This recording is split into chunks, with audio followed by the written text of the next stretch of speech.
Bismillahirrahmanirrahim. Today we will study conventions for indicating SI units. SI units को represent करने के लिए किन conventions का सहारा लिया गया? जैसे मैं describe करता हूँ, convention का मतलब है रवायत. हमने कुछ अपने लिए रवायत बनाए हैं कि इन रवायत के मुताबिक, इन conventions के मुताबिक हम SI units को indicate करेंगे. जैसे मैं आपको बताता हूँ problems क्या हैं. Problems ये हैं कि M मास को भी represent करता है, M मिली को भी रिप्रेजेंट करता है और m मीटर को भी रिप्रेजेंट करता है. इसी तरह अगर आप कैपिटल P को ले लें तो capital P is a symbol for beta as well as power as well as momentum. ठीक है. अब आप प्रेशर भी ले रहे हैं, बिल्कुल. पीको के लिए स्मॉल p यूज होता है. कैपिटल P की अगर बात कीजिए तो इन चारों का सिंबल है. इसी तरह अगर आप देखें तो स्मॉल f जो है it can be used for frequency as well as femto. इसी तरह अगर आप a को देखें तो it is used for atom which is 10 to power -12 और it is also used for acceleration -18. तो here is a problem कि एक सिंबल फिजिकल क्वांटिटी के लिए भी यूज हो रहा है, फिजिकल क्वांटिटी की यूनिट के लिए भी यूज हो रहा है और किसी प्रीफिक्स के लिए भी यूज हो रहा है. कैसे डिफरेंशिएट किया जाए कि ये सिंबल फिजिकल क्वांटिटी का है या किसी प्रीफिक्स का है या किसी यूनिट का है. इसके लिए हम पढ़ते हैं conventions for indicating SI units. उन कन्वेंशन में सबसे पहली कन्वेंशन क्या है? First convention. ठीक है. इसके लिए मैं आप लोगों को एक यहाँ पे एक फिजिकल क्वांटिटी है, जैसे कि वो फिजिकल क्वांटिटी है वर्क, या वो फिजिकल क्वांटिटी है फोर्स, या वो फिजिकल क्वांटिटी है प्रेशर, या वो फिजिकल क्वांटिटी है फ्रीक्वेंसी. अब ये मैंने स्पेशल फिजिकल क्वांटिटीज ली हैं जिनमें ये दो सेट और ये दो सेट आपस में मुशाबहत रखेंगे. Let's see how. अगर आप इन फिजिकल क्वांटिटीज के यूनिट्स पे बात करें तो इन फिजिकल क्वांटिटीज की स्पेशलिटी ये है कि इन फिजिकल क्वांटिटीज के यूनिट्स साइंटिस्ट के नामों पे रखे गए हैं. जैसे वर्क का यूनिट जिस साइंटिस्ट के नाम पर, वो साइंटिस्ट है जॉल. फोर्स का यूनिट न्यूटन के नाम पर, प्रेशर का unit pascal and frequency hertz. अब यहाँ पर आएगा, यहाँ पे आ जाएंगे आपके दो रूल्स. मैं यहाँ से मिटा रहा हूँ तो वो दो रूल्स मैं यहाँ पे बता रहा हूँ कि किसी फिजिकल क्वांटिटी का यूनिट अगर किसी साइंटिस्ट के नाम पे रखा गया है तो फिर यूनिट नेम को कैसे रिप्रेजेंट करना है और यूनिट सिंबल को कैसे रिप्रेजेंट करना है. अगर किसी फिजिकल क्वांटिटी का यूनिट किसी साइंटिस्ट के नाम के यूनिट पर रखा गया है, जैसे वर्क का यूनिट जूल है, जूल साइंटिस्ट का भी नाम है और वर्क का यूनिट भी जूल है, तो हम कैसे डिफरेंशिएट करेंगे कि ये यूनिट कब है और ये साइंटिस्ट का नाम कब है? जब भी साइंटिस्ट का नाम लिखा जाएगा तो जे कैपिटल होगा, जब भी यूनिट का नाम लिखा जाएगा तो जे विल बी स्मॉल. इसी तरह न्यूटन में स्मॉल एन, पास्कल में स्मॉल पी और हर्ट्ज में स्मॉल एच. तो पहला रूल हमें ये कहता है कि अगर किसी भी साइंटिस्ट के नाम के ऊपर किसी फिजिकल क्वांटिटी का यूनिट बनाया गया तो हमेशा फुल फॉर्म यूनिट नेम की स्मॉल लेटर से शुरू होगी. यूनिट सिंबल हमेशा कैपिटल लेटर से शुरू होगा. जैसे जूल के लिए कैपिटल जे, न्यूटन के लिए कैपिटल एन, पास्कल के लिए पीए, एग्जैक्ट. अच्छा, मैंने आपको क्या कहा था, ये एक सेट है और ये दूसरा सेट है. अब आपको पता चल रहा है कि ये सेट्स मैंने क्यों डिफरेंशिएट किए हैं. अंदाजा लगाएं. यहाँ पर तो बात बिल्कुल ठीक है, लेकिन यहाँ पे देखिए अगर मैं सिर्फ P यूज करता हूँ, उधर देखो P, beta, power, momentum, pressure, तो फिर मैंने एक और अल्फाबेट ऐड किया है ताकि मैं इसको उनसे डिफरेंशिएट कर सकूँ. इसी तरह हर्ट्स, अगर आपको याद हो तो कल हेक्टो का सिंबल कैपिटल है, हाइट के लिए भी कैपिटल एच का इस्तेमाल हो जाता है। इसी तरह सेकंड ईयर में आप लोग एक फिजिकल क्वांटिटी पढ़ेंगे इंडक्टेंस, उसका यूनिट हेनरी है, वो भी कैपिटल एक्स से रिप्रेजेंट होता है। तो मैंने इसके साथ एक्जेक्ट लगा दिया ताकि डिफरेंशिएट किया जा सके। Is it clear? So this is your rule number 1 and this is your rule number 2। ये आपके पहले दो रूल बन गए फॉर इंडिकेटिंग फिजिकल क्वांटिटीज। अब आपका यूनिट नेम स्मॉल लेटर से और यूनिट का सिंबल कैपिटल लेटर से शुरू होगा, और अगर कहीं पे मैचिंग आ रही हो तो फिर मैं क्या करूंगा, एक वर्ड और ऐड करूंगा ताकि डिफरेंशिएट किया जा सके। Is it clear? अच्छा, थर्ड रूल हमारे पास आता है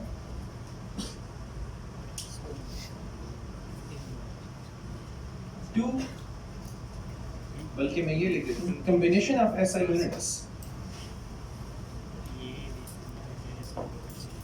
combination of SI units are always written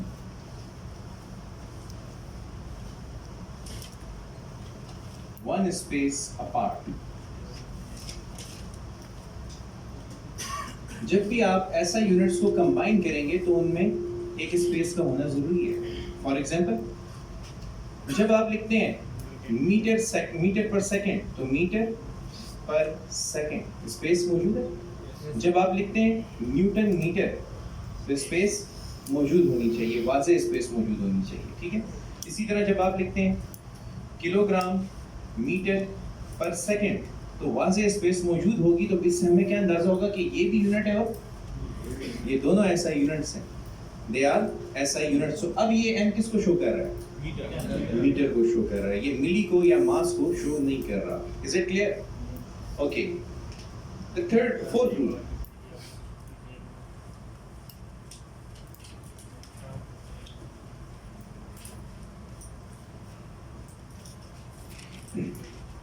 SI units are always written in upright font। SI units are always written in upright fonts। दो किस्म के राइटिंग फॉन्ट्स होते हैं, अगर आपको पता हो तो एक इटैलिक राइटिंग फॉन्ट होता है और दूसरा बोल्ड फेस या रोमन, उसको हम कहते हैं, रोमन में लिख देते हैं, रोमन फॉन्ट। इटैलिक फॉन्ट को भी देख लें और रोमन फॉन्ट को भी देख लें, इसमें भी कुछ लिख देता हूँ, इसमें भी कुछ लिख देता हूँ, ठीक है। Italic font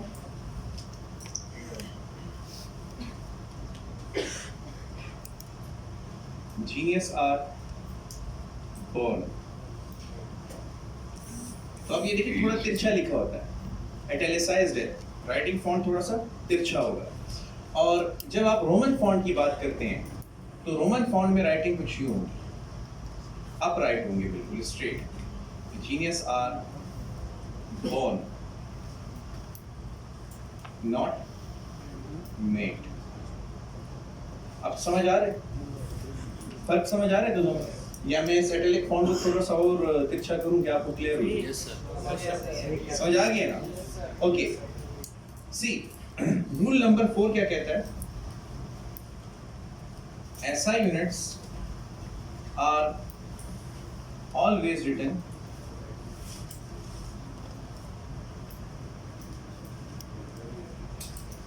in upright fonts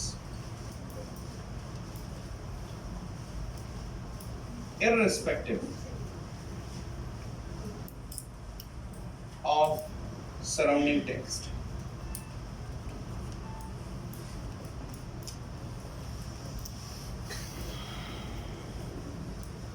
अब ये एक और कन्वेंशन आ गई है आपके सामने कि अगर आप यूनिट्स को आइडेंटिफाई करना चाहते हैं तो याद रखें कि ये हमेशा कौन से फॉर्मेट में होंगी? अपराइट फॉर्मेट में होंगे। For example, a mass m equal to 30 kg is moved with a velocity of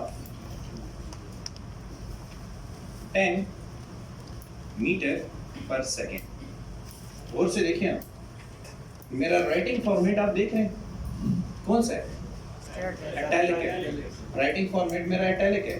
अब देखिए मास का सिंबल है, इटैलिक ही लिखा है मैंने, लिखा है कि नहीं? लेकिन आप देखें केजी अपराइट फॉन्ट में, इधर देखें मीटर सेकंड अपराइट फॉन्ट में है। तो अब ये एम मास को रिप्रेजेंट कर रहा है, लेकिन ये एम मीटर को रिप्रेजेंट कर रहा है। समझ आई कि नहीं आई? अच्छा, ये एम शायद मिली को भी रिप्रेजेंट करता, उसके लिए भी फिर हमने कन्वेंशन रखी है, वो भी मैं अभी आपको पढ़ाता हूँ। तो आप देखिए सराउंडिंग टेक्स्ट कौन से राइटिंग फॉर्मेट में, इटैलिक में, लेकिन आपने यूनिट्स को हमेशा अपराइट फॉन्ट में लिखना है सराउंडिंग का ख्याल रखते हुए। ठीक है, सराउंडिंग में जो कुछ भी चल रहा है चलने दें, लेकिन आपने यूनिट को हमेशा अपराइट फॉन्ट्स में लिखना होगा। ओके, फिफ्थ रूल,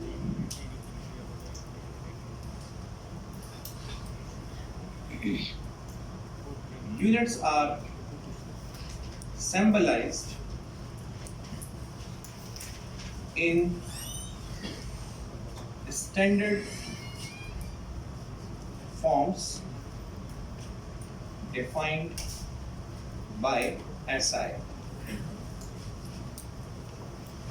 यूनिट्स को हमेशा स्टैंडर्ड फॉर्म में सिंबलाइज करें। एसआई ने जो स्टैंडर्ड दिया है आप उसको फॉलो करें, जिसका मतलब ये है कि आपने कभी भी अगर लिखना हो m is equal to 10 grams, तो सिंबॉलिकली आप उसको कैसे लिखेंगे? m is equal to 10 gm, ये अलाउड नहीं है।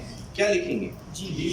m इज इक्वल टू 10 और g, और देखिए g इटैलिक नहीं होना चाहिए।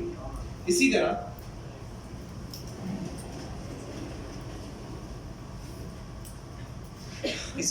अगर आप लिखते हैं टाइम इंटरवल 40 सेकेंड्स, तो ये 40 सेकेंड लिखना गलत है। क्या लिखेंगे? 40 स्मॉल x, ये आपके पास ठीक तरीके का होगा। तो आपने खुद से सिंबल नहीं बनाने किसी चीज के लिए, जो एसआई ने आपको डेजिग्नेट करके दिया है सिंबल, या एक स्टैंडर्ड टेक्स्ट बुक आपको जो सिंबल दे रही है आप उसी सिंबल को फॉलो करेंगे, खुद से सिंबल नहीं डिफाइन करेंगे। Is it clear? Yes sir. Okay, अब यहाँ पे एक प्रॉब्लम आई थी, और वो प्रॉब्लम क्या थी? देखो ये मीटर पर सेकंड है, क्योंकि इधर एक वाज़ेह स्पेस है कि नहीं? yes. अब ये मिली कब नजर आएगा? इसके ऊपर काम करते हैं। 6 tool, combination of a prefix and SI unit are written without any space.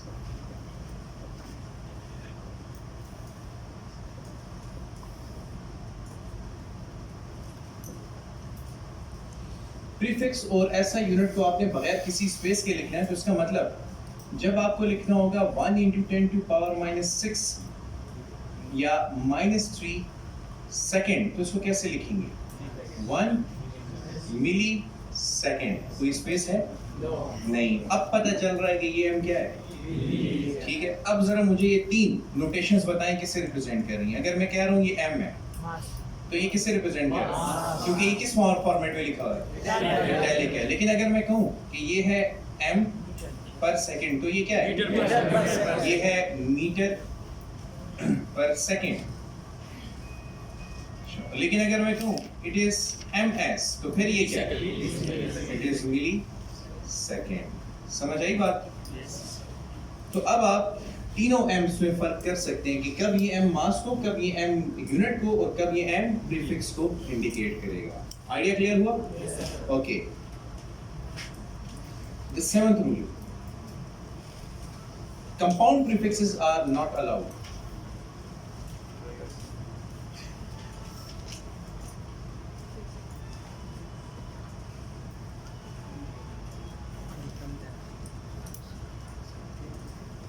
Compound prefixes allowed ना होने का क्या मतलब है? फॉर एग्जांपल आपको कहा जाता है कि 1 × 10⁻⁻6 मीटर को आप प्रीफिक्स की मदद से लिखें, तो ऐसा नहीं होगा कि आप लिख दें 1 millimetre. This is not allowed. आप इसको डायरेक्टली कैसे लिखेंगे? 1 माइक्रोमीटर। जब आपके पास एक प्रीफिक्स ऑलरेडी मौजूद है, तो क्या जरूरत है कंपाउंड प्रीफिक्स, यानी कि एट अ टाइम आप 2 प्रीफिक्सेस यूज नहीं कर सकते। एट अ टाइम एक ही प्रीफिक्स में आपने किसी भी फिगर को डिस्क्राइब करना है, उस फॉर्म में लिखना है। फर्ज करें कि अगर मैं आपको कह देता हूं कि ये वैल्यू है 10 to power minus 5 metre, 1 into 10 to power minus 5 metre, तो अब इसके साथ क्या किया जाएगा? अब अगर पॉइंट पीछे जाए तो पावर आगे जाएगी, और अगर पॉइंट आगे जाए तो पावर, तो क्या मैं इसको लिख सकता हूँ 10 into 10 to power minus 6 metre? Yes sir. तो क्या मैं इसको, अच्छा ये इस बात का ख्याल रखेंगे, देखिए आप देख रहे हैं मैंने गलती की, क्या गलती थी? यूनिट जो है मैंने इटैलिक लिखा हुआ था, तो यूनिट को अपराइट फॉन्ट में लेके जी जी आपने कहा था कि 10 नहीं लिख सकते। मैं तो साइंटिफिक नोटेशन में नहीं लिख रहा, मैं प्रीफिक्स में कन्वर्ट कर रहा हूँ, ठीक है? अब मैं साइंटिफिक नोटेशन, ये साइंटिफिक नोटेशन है, इसको अब मैं प्रीफिक्स में ले जा रहा हूँ, तो अब मैं इसको कैसे लिखूंगा? 10 माइक्रोमीटर। समझ आ गई बात? तो कंपाउंड प्रीफिक्स अलाउड नहीं है, और अगर कोई नंबर किसी प्रीफिक्स में नहीं आ रहा तो फिर आप उसको डेसिमल प्लेस को मूव करके उस प्रीफिक्स के नियरेस्ट प्रीफिक्स के पास चले जाइए। अच्छा ये दोबारा कर लेते हैं। इस वक्त नंबर है 1.0 into 10 to power minus 5 metre, ठीक है?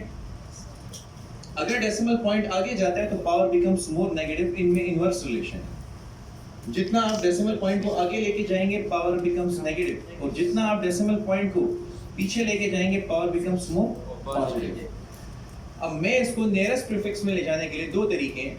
या तो मैं ऐसे कह लूं कि मैं लिख दूं it is 10.0 into 10 to power minus 6। अच्छा ये समझा देता हूँ कि मैंने किया क्या है, आपको शायद दरमियान वाले स्टेप में कंफ्यूजन है। फर्स्ट करो ये 1 into 10 to power minus 6 metre है, ऐसा करते हैं इसको 10 से मल्टीप्लाई भी कर देते हैं और डिवाइड भी कर देते हैं, इंटू 10 टू पावर, सॉरी ये 10 टू पावर माइनस 5 है, into 10 to power minus 5 metre, ठीक है जी। अच्छा अब देखें 1 इंटू 10 और ये 10 टू पावर प्लस 1 है ऊपर आके, it becomes 10 to power minus 1 multiply with 10 to power minus 5 metre. Agree करेंगे? बेसिस सेम हो तो powers, it is 10 to power minus 1 minus 5 meter, so you get 10 into 10 to power minus 6 meter, which will be equal to 10 micrometer। दूसरे तरीके का मैं इसको मिली की form में भी तो लिख सकता हूँ, वो भी ट्राई कर लेते हैं। 1 into 10 to power minus 5 meter, ठीक है? इस वक्त डेसिमल पॉइंट यहाँ पे 0.01, तो अगर मैं इसको यूं लिख दूं 0.01 into 10 to power minus 3 metre, ठीक होगा? अब कैसे लिखा जा सकता है 0.01 मिलीमीटर? लेकिन एडवाइजेबल क्या है कि आप नियरेस्ट प्रीफिक्स के पास जाएं। नियरेस्ट प्रीफिक्स यहाँ पे क्या है? माइक्रो, तो आप माइक्रो में कन्वर्ट कर लेंगे। क्लियर है ये rule? Okay, the next rule 8, ये इसमें मेरा फेवरेट है। फर्ज कीजिए कि आपको कहा जाता है कि आप कैलकुलेट करें 1 सेंटीमीटर स्क्वायर, तो 1 सेंटीमीटर स्क्वायर इनमें से किसके बराबर होगा? 1 into 10 to power 2 metre square, 1 into 10 to power minus 2 metre square, 1 into 10 to power minus 4 metre square, या 1 into 10 to power plus 4 metre. जी ऑप्शन अच्छा, वो लोग जो कहते हैं ऑप्शन ए, ऐसा कोई है? Okay, this is the wrong choice, let's go ahead. वो लोग कहते हैं जो ऑप्शन बी, ऑप्शन बी वाले, शाबाश, वेरी गुड, एक्सीलेंट, ये गलत है। वो लोग जो कहते हैं ऑप्शन सी, और वो लोग जो कहते हैं ऑप्शन डी, ऑप्शन डी वाले गलत हैं, ठीक? Option C is the correct choice. Now let's see what is the rule behind it. इसके पीछे रूल क्या है उसको डिस्कस करेंगे। देखिए, अच्छा रूल ये है कि पावर अप्लाइड टू एन ऐसा unit applies to the prefix as well. मेरे कहने का मतलब ये है कि 1 सेंटीमीटर स्क्वायर का मतलब होता है 1 सेंटीमीटर होल स्क्वायर। अब आप इसको कैलकुलेट करते हैं तो 1 सेंटी की वैल्यू बताइए, -2 m whole square, 1 into 2 into -2 -4, 2 इंटू 1 metre square, so you get 1 into 10 to power -4 metre square. समझ आई? तो जब भी किसी यूनिट के ऊपर पावर अप्लाई हुई तो वो उसकी प्रीफिक्स पे भी अप्लाई हो। तो अब इस पे क्वेश्चन दूर कर लेंगे। चलो ट्राई योर लक। अच्छा ये जो भी मुझे आवाज आई है कि स्टूडेंट कह रहे हैं सर ये नहीं, क्योंकि इसका मतलब ये नहीं होता कि -2 की पावर 2 है। इसका मतलब ये होता है 10 टू पावर -2, हाँ ये मल्टीप्लाई हो रहा है 10 टू पावर -2 मल्टीप्लाई बाय 2। तो जिनको लगता है कि ये नेगेटिव का स्क्वायर पॉजिटिव है तो वो फिर इस ऑप्शन की तरफ चले जाते हैं। और आप देखें ऑप्शंस रैंडमली नहीं दिए जाते, हर एक ऑप्शन ऐसा होगा जिससे कोई पॉसिबल आंसर गलती से आता हो, सिर्फ एक करेक्ट चॉइस है यहाँ। समझ आ गई बात? ओके, सो आप अटेम्प्ट करें इस क्वेश्चन को।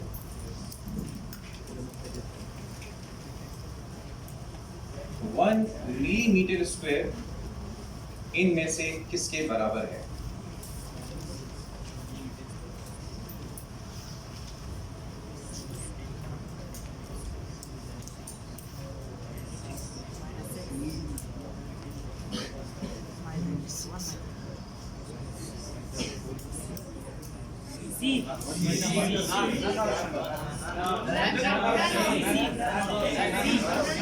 ओके, हम वन बाय वन सबकी राय लेते हैं, ठीक है?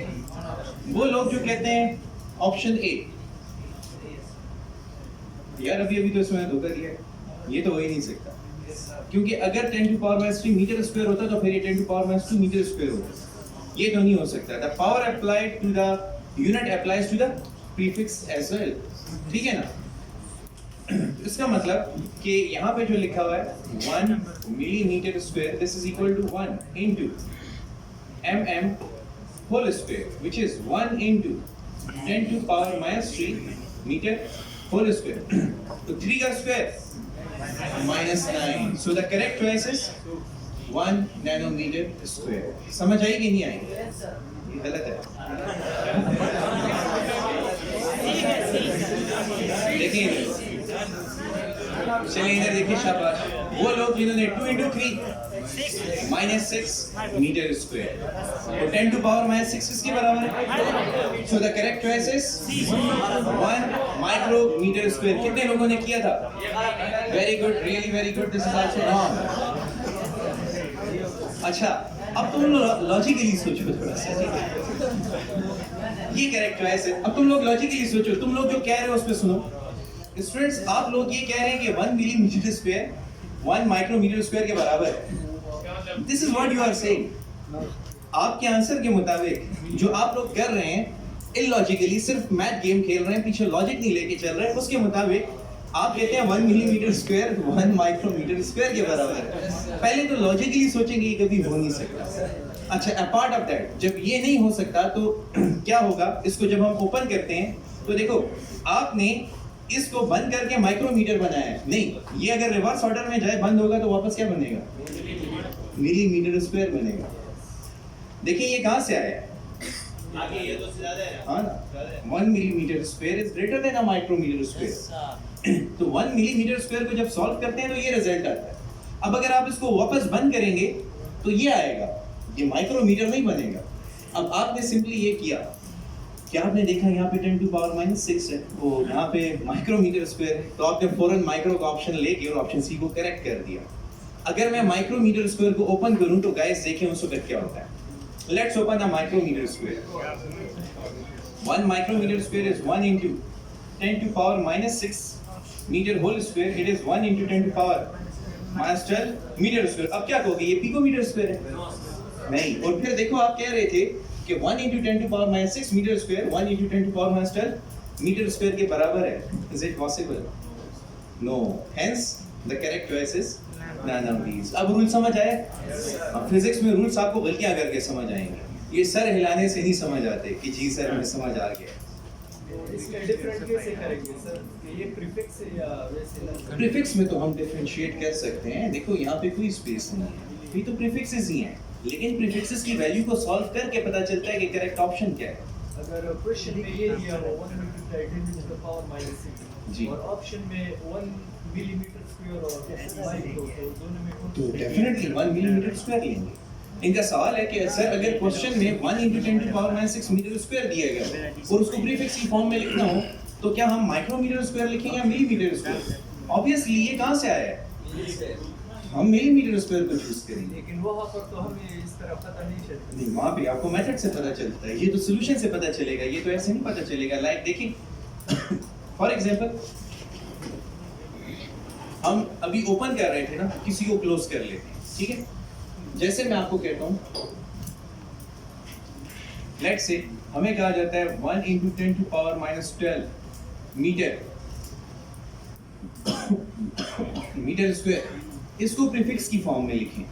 अब इसको प्रीफिक्स की फॉर्म में लिखने का क्या तरीका होगा? इधर देखें, 1 10⁻⁻12 metre square, 1 10⁻⁻6 multiply with 2 metre square, ठीक है?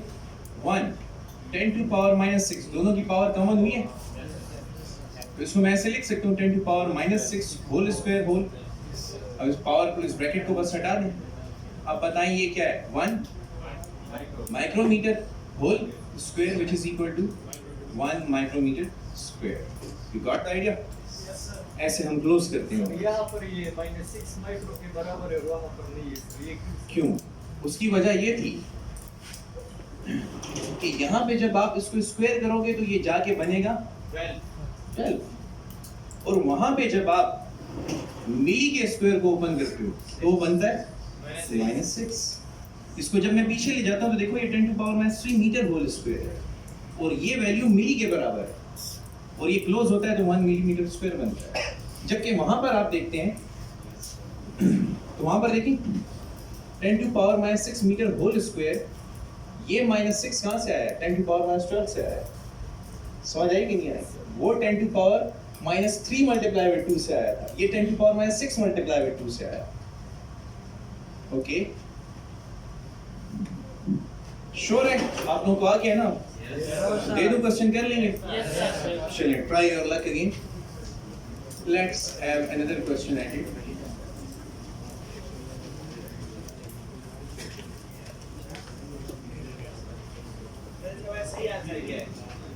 इसका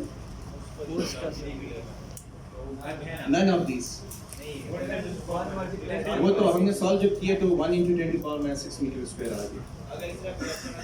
ऑप्शन होगा तो वो फिर 1 मिलीमीटर स्क्वायर, तो 1 मिलीमीटर स्क्वायर के बराबर होगा ना। या फिर आप जानना चाह रहे हैं कि लेट्स से अगर इसमें कोई ऑप्शन आता तो फिर कैसे आता? तो नन ऑफ दीज की जगह आता 1 × 10⁻6 मीटर स्क्वायर, तो फिर हम इसको क्लिक करते हैं कि ये करेक्ट चॉइस है।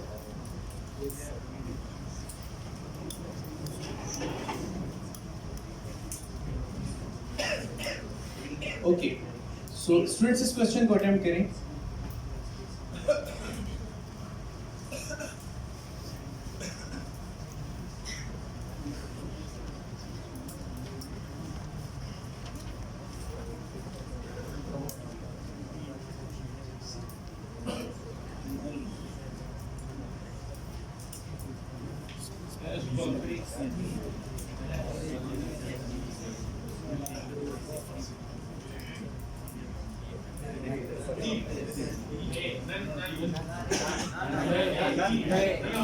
Go ahead, have your choice.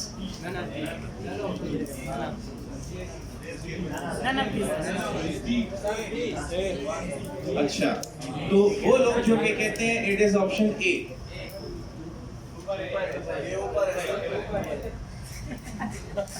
ये 1 मीटर पर सेकंड, सॉरी, वो लोग जो कहते हैं ऑप्शन ए। शाबाश, रियली वेरी गुड। अब देखिए यहाँ पे कोई स्पेस है तो फिर तो ये मीटर पर सेकंड नहीं हो सकती, ठीक है? वो लोग जो कहते हैं it is 1 × 10⁻³ second, that's really good कि आप सब इस पे इत्तेफाक करते हैं कि ये गलत होगा क्योंकि यहाँ पे सेकंड टू पावर। सो या तो ये या तो ये, none of these is the wrong choice. It's 1 kilohertz. इससे मुझे यकीन हो गया कि अगर आप लोग मिल के भी इंटरेस्ट हैं तो आप लोग पास ही होंगे। ओके, इधर देखिए, 1 milli per second is equal to 1 millisecond into 3। समझ आई? मैं जब मेथड देता हूँ तो मेथड को हमेशा फॉलो करें। मेरे मेथड्स तजुर्बे के बाद आ रहे हैं। जब तजुर्बे के बाद आप कोई चीज़ अडॉप्ट करेंगे गलती नहीं होगी, डायरेक्टली आंसर मत दिया करें, ठीक है? ओके, देखिए 1 × 10⁻³ second to power -1 1 into 10 to power minus into minus plus 3 और second to power -1 1 into 10 to power 3 is kilo और second to power -1 is the unit of frequency is hertz per second. समझ आई बात? So the correct choice is 1 kilohertz. Clear है? हाँ? कोई doubt है तो पूछिए। दोबारा कर दूं? अच्छा इधर देखिए। Let's start again. Okay. 1 millisecond to power -1. मैंने क्या समझाया था कि power applied to the unit applied to the prefix as well. जो power unit पर होगी वो उसकी prefix पे भी होगी। अब 1 millisecond to power -1 पावर को ऐसे होल ले ली, उसके बाद 1 मिली की value 10 to power -3 dot second whole power -1 इसका मतलब है 1 into 10 to power -3 multiply with -1 second to power 1 multiply with -1 minus तो 10 to power 3 ठीक है जी डॉट -1 into 1 -1 अब फ्रीक्वेंसी का units per second is called specially called as hertz special name hertz है तो ये हो जाएगा 1 into 10 to power 3 हर्ट्ज लेकिन 10 to power 3 किलो के बराबर है तो यू गेट 1 किलो हर्ट्ज समझ आ गया नहीं मिली और किलो कभी बराबर नहीं हो सकते milli is 10 to power -3 and kilo is 10 to power +3 ठीक है जज्बात में तो मत आओ ओके सोच लें अगर कर सकते हैं तो अगला क्वेश्चन लेते हैं आप लोगों ने बड़ी दफा कहा कि कर सकते हैं लेकिन हर दफा चलो एक और दफा लग ट्राई कर लो अच्छा there are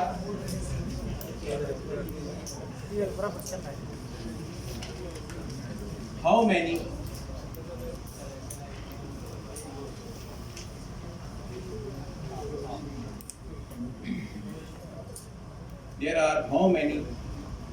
squared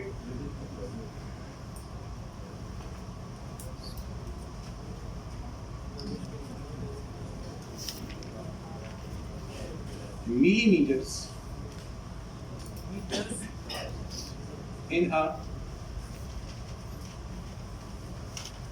squared centimeter एक स्क्वायर्ड मिलीमीटर में कितने स्क्वायर्ड सेंटीमीटर है गो अहेड फाइंड मैं ऑप्शन सब नहीं देता क्योंकि आप लोगों ने कैलकुलेशन नहीं की अभी तक मैं जब भी ऑप्शन देता हूं आप कोई ऑप्शन रैंडमली चूज कर लेते हैं कि शायद ये हो इस दफा सॉल्यूशन निकालेंगे तो आप आंसर तक पहुंच पाएंगे चलिए सॉल्व करें मैं आपको 1 मिनट का 2 मिनट का टाइम दे रहा हूं वो है ऑप्शन को छोड़े मैं सॉल्यूशन की तरफ आता हूं let's go for the solution question कह रहा है how many squared millimetre in a squared centimetre यानी ये पूछ रहा है कि 1 सेंटीमीटर स्क्वायर में कितने मिलीमीटर स्क्वायर है अच्छा पहले ये सोचो सेंटीमीटर बड़ा है या मिलीमीटर सेंटीमीटर स्क्वायर बड़ा है मिलीमीटर स्क्वायर से ठीक है तो obviously centimetre square is equal to something times millimetre square so let's say कि वो वैल्यू है x ठीक है x की वैल्यू निकालो अब x will be equal to 1 centimeter square over 1 millimeter square. So x is equal to बताओ 1 centimeter square is 1 into 10 to power मैंने फाइंड किया था ना millimeter square 1 into 10 to power minus 6 meter square से cut जाएगा x 10 to power -4 into 10 to power +6 ये negative उधर जाके पॉजिटिव so you get 2 इसका क्या मतलब हुआ एक सेंटीमीटर स्क्वायर एक मिलीमीटर स्क्वायर से 100 टाइम्स बड़ा होता है समझ आई कि नहीं आई यानी अगर उसको फिल किया जाए तो 1 centimetre square is equal to 100 times of a millimetre square याद हो गया समझ आ गई अच्छा फिर furthermore the last one this is 8 or 9 चलिए इसमें कुछ और भी मैं करवा देता हूँ if this is 9th one so let's have a look at it अच्छा मिलीमीटर स्क्वायर या सेंटीमीटर स्क्वायर को ऐसे लिखेंगे स्क्वायर्ड सेंटीमीटर लिखना अलाउड नहीं है अच्छा इसी तरह सेंटीमीटर क्यूब को ऐसे लिखेंगे सीसी, सेंटीमीटर क्यूब लिखना अलाउड नहीं है। समझ आई? हाँ, ये सेंटीमीटर स्क्वायर को आप स्क्वायर सेंटीमीटर लिखेंगे, ये टर्मिनोलॉजी खत्म कर दी जा चुकी है, इसलिए आप इसको दोबारा नहीं यूज करेंगे। सेंटीमीटर क्यूब को सीसी लिखना, सीसी का मतलब भी सेंटीमीटर क्यूब है, ये टर्मिनोलॉजी भी खत्म कर दी गई है। अब आपने कोहेरेंट टर्मिनोलॉजी इस्तेमाल करनी है, ये वाली इस्तेमाल नहीं करनी। रूल समझ आ गए? Thank you very much for today.